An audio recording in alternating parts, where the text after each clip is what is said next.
एक बहुत ही खूबसूरत राज्य था खनकपुर। राज्य में सब तरफ खुशहाली थी। वहाँ का राजा भैरव सिंह अपनी प्रजा के प्रति बहुत वफादार और प्रेम भाव रखने वाला राजा था। उसी राज्य में एक परिवार रहता था जिसका मुखिया ख्याली चंद था। ख्याली चंद के 2 बेटे थे जिनकी चिंता हमेशा ही ख्याली चंद को सताती रहती थी कि उनके जाने के बाद वो अपना गुजारा कैसे करेंगे। एक दिन ख्याली चंद ने अपने दोनों बेटों की बुद्धि परीक्षण की बात सोची और अपने पास बुलाया। पिताजी, आपने हमें बुलाया? आओ बेटा, जैसा कि तुम दोनों जानते हो, अब मेरी सांसें कभी भी थम सकती हैं। तो आखिरी समय में चैन से मैं मर सकूं, इसलिए सोचा कि आप दोनों मेरे जाने के बाद अपनी बुद्धिमत्ता से जीवन यापन कर पाओगे या नहीं, मैं अपनी आंखों से ये देखना चाहता हूं।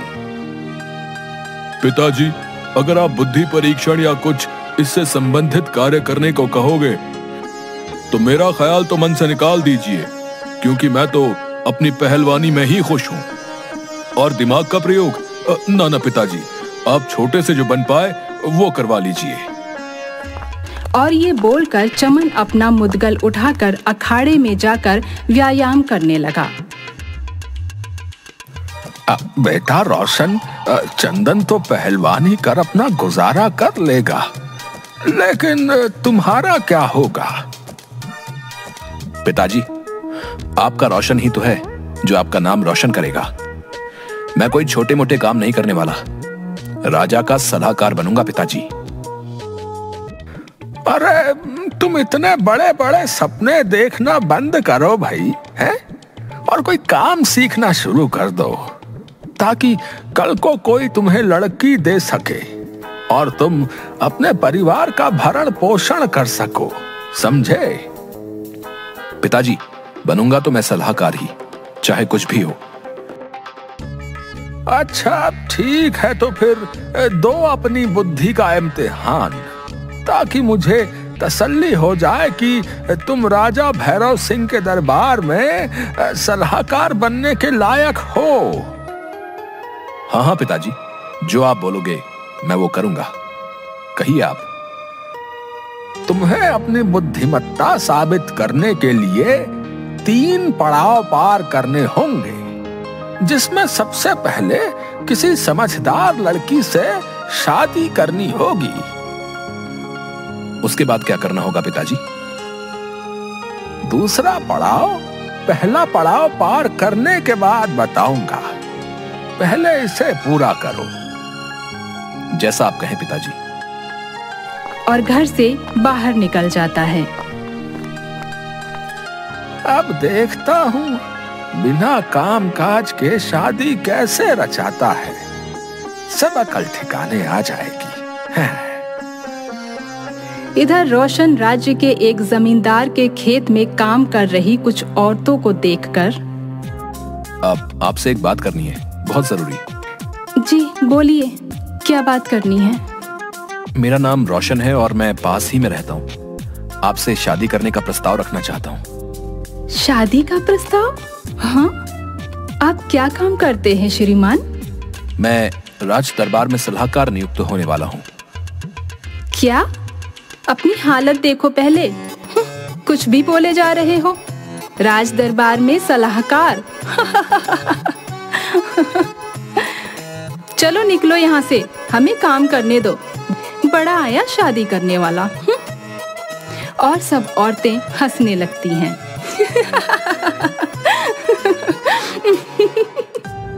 हाँ हाँ जा रहा हूँ, देखना सलाहकार तो बन के रहूंगा।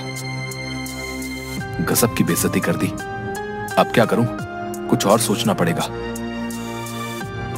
हाँ, ये सही रहेगा, घी टेढ़ी उंगली से निकलेगा।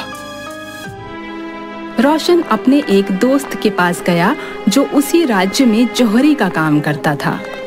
कैसे हो दोस्त? आओ रोशन, बहुत दिन बाद दिखे आज, बताओ क्या काम पड़ गया आज? अरे काम कुछ नहीं, बस ऐसे ही। भाई बचपन से जानता हूँ तुझे, अब बता दे। अरे मुझे कुछ सोने के सिक्के चाहिए जो तुम्हें शाम तक वापस लौटा दूंगा। अच्छा, शाम तक लौटा भी देगा? ऐसा क्या करेगा भाई? वो बाद में बताऊंगा यार। तेरे लिए भाभी लाने का विचार है। बस कर, अब बड़ी बड़ी मत हाँक। ये ले, लेकिन शाम तक लौटा देना। रोशन वहां से सिक्के लेकर एक पनघट पर जा पहुंचा और वहां उसने देखा एक सुंदर सी लड़की पानी भर रही थी और रोशन उसके सामने से गुजर गया और एक एक करके सोने के सिक्के गिराता जा रहा था। अरे इस बेचारे राहगीर की कमाई तो गिर रही है, मुझे इसे बताना चाहिए। अरे अरे सुनो, आपके सिक्के तो गिरते जा रहे हैं। रोशन उसकी आवाज सुनकर अनसुना कर आगे बढ़ता रहा। लड़की दोबारा चिल्लाई, अरे भाई रुको, अरे सुनो, सिक्के गिर रहे हैं आपके। भाई सुनकर रोशन गुस्से से रुका और बोला, क्या है? कौन हो तुम? भाई मत कहो मुझे, समझी? अजीब इंसान है, एक तो मदद कर रही हूँ, ऊपर से मुझ पर ही चिल्ला रहा है। हाँ? क्या खाक मदद कर रही हो? मेरी सारी मेहनत पर पानी फेर दिया। अच्छा जी, उल्टा चोर और कोतवाल को डांटे। हाँ? और नहीं तो क्या, पूरे 2 साल बाद मुझे पसीना आता है जो गिरते ही सोना बन जाता है। अभी बस मुझे पसीना आना शुरू ही हुआ था कि तुमने मुझे टोक दिया। क्या सच में? ऐसा है तो तब तो तुम बहुत ही अमीर इंसान होगे। हाँ, घर गृहस्थी सब बढ़िया होगा। हाँ? और नहीं तो क्या। अब जाने दो मुझे, कहीं ऐसा मत बोल देना कि मुझसे शादी कर लो। वैसे इतनी भी बुरी नहीं हूँ मैं, आप मुझसे शादी कर अपना घर बसा सकते हैं श्रीमान। नहीं नहीं, ऐसा नहीं हो सकता, मैं जा रहा हूँ। देखो, मैं तुम्हारी अर्धांगिनी बनकर रहूंगी, मुझे अपने साथ ले चलो। रोशन की तो मनचाही बात हो गई और दोनों ने मंदिर में जाकर शादी कर ली। उसके बाद अपनी पत्नी को लेकर वो घर आ गया। पिताजी देखो, आपके लिए बहू लाया हूँ। अरे अब तुझे लड़की कैसे मिल गई? आप इस घर में रहते हैं? आप तो बहुत बड़े धोखेबाज हो। आपने मुझसे कहा कि आप तो बहुत अमीर हो, सब कुछ है आपके पास। अरे भाग्यवान, तुम देखती जाओ, बहुत जल्दी मैं राज दरबार का सलाहकार बनने वाला हूँ। हाय, मैंने तो अपने कर्म फोड़ दिए, पता नहीं कब बनोगे आप सलाहकार। पिताजी, अब मेरा अगला पड़ाव क्या है?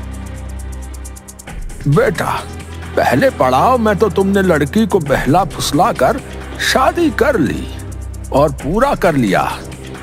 अब दूसरा पड़ाव ये है, कुछ दिनों से हमारे राज्य में डकैती की घटनाएं बहुत बढ़ गई हैं। तुम्हें उन डकैतों का लूटा हुआ सामान यहाँ वापस लाना है। क्या पिताजी, आप मरवाना चाहते हैं क्या मुझे? उन डकैतों से तो बड़े भैया भी पिटकर आ गए थे, मैं भला कैसे उनका सामना करूंगा?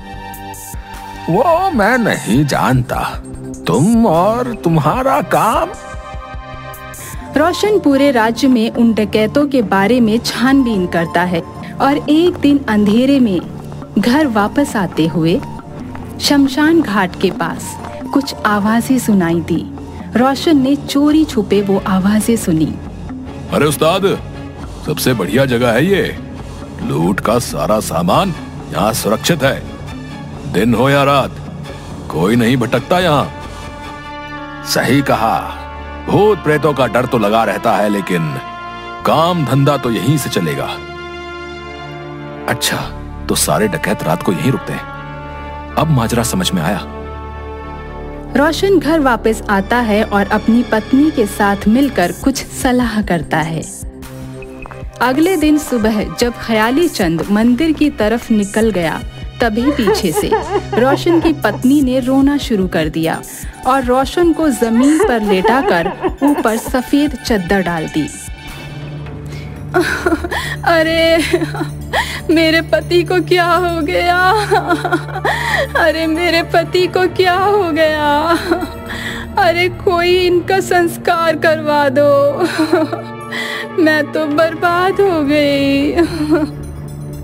उसकी आवाज सुन आसपास पड़ोस के सब लोग इकट्ठा हो गए और अरे अचानक से रोशन को क्या हो गया? बहुत बुरा हुआ भाई, अभी अभी तो शादी करके आया था बेचारा रोशन। अरे भाइयों जल्दी से ले चलो, सूरज ढलने से पहले संस्कार कर देना चाहिए। कुछ लोग अर्थी को उठाकर शमशान घाट पर पहुंचते हैं।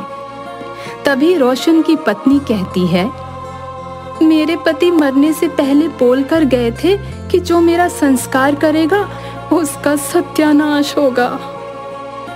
क्या? ये क्या बद्दुआ दे गया वो?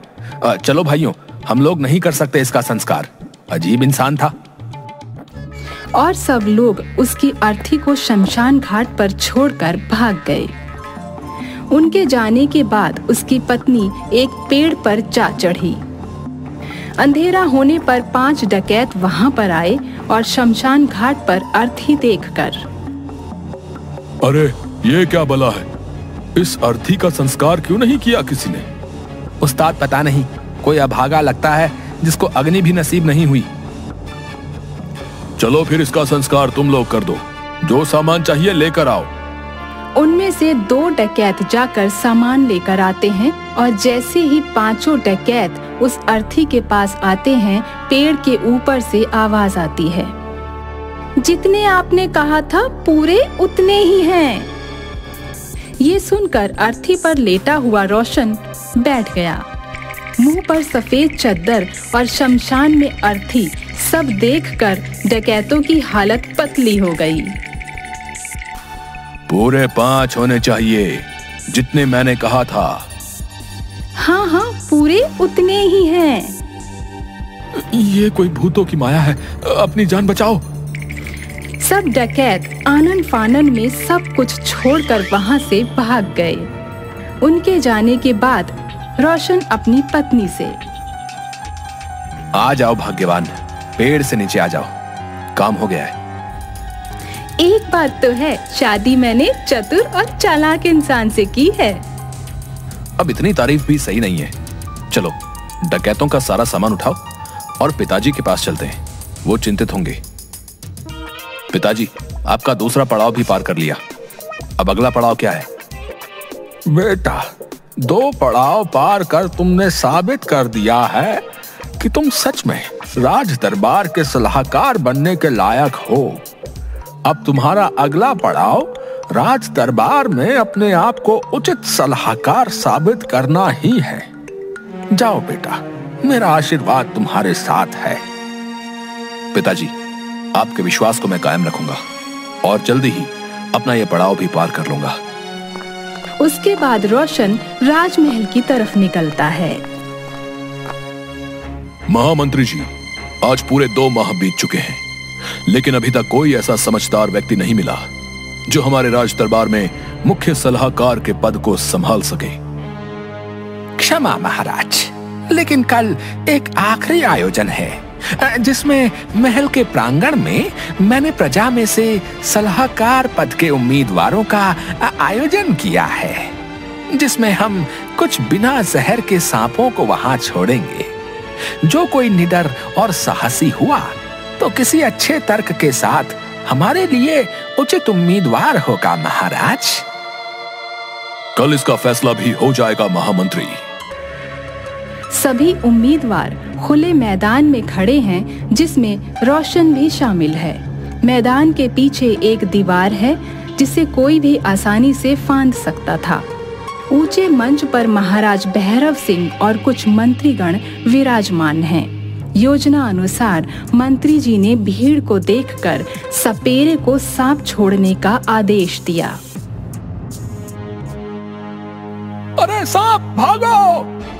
बाप रे, बहुत जहरीला सांप है, भागो भैया भागो! सब तरफ अफरा तफरी मच गई। सब लोग दीवार फांद के मैदान से बाहर हो गए। सिर्फ रोशन मैदान में खड़ा रहा और सांप उसके आसपास से निकल रहे थे। क्या नाम है तुम्हारा साहसी पुरुष? मेरा नाम रोशन है। क्या मैं जान सकता हूँ कि तुम्हें मौत से भय क्यों नहीं है? मंत्री जी, मौत से भला कौन नहीं डरता, लेकिन यहां पर बात विश्वास और हौसले की है। हम बचपन से महाराज की छत्र छाया में पले हैं और एक पल में ये कैसे सोच लें कि वो हमारी जान बिना किसी वजह के ले सकते हैं। मेरा अपने राजा के प्रति अटूट विश्वास यहां खड़े रहने की वजह है। बहुत खूब रोशन, तुम सच में एक निडर और समझदार इंसान हो। तुम सलाहकार पद के लिए हमारे राज्य के सबसे योग्य प्रतियोगी हो। महामंत्री जी, हमारी तलाश खत्म हुई। धन्यवाद महाराज। मेरा बचपन का सपना कि राज दरबार का सलाहकार बनूंगा पूरा हुआ। इसके बाद रोशन के पिता और उसकी पत्नी सब लोग राजमहल में बने सलाहकार के कक्ष में रहने लगे और रोशन अपनी राज्य की सेवा में लग गया। किसी ने सच कहा है कि अगर किसी चाह को तुम सच्चे दिल से मांगो और उस पर कार्य करो तो अवश्य तुम पा सकते हो, जैसा कि रोशन ने अपने सपने को सच कर दिखाया।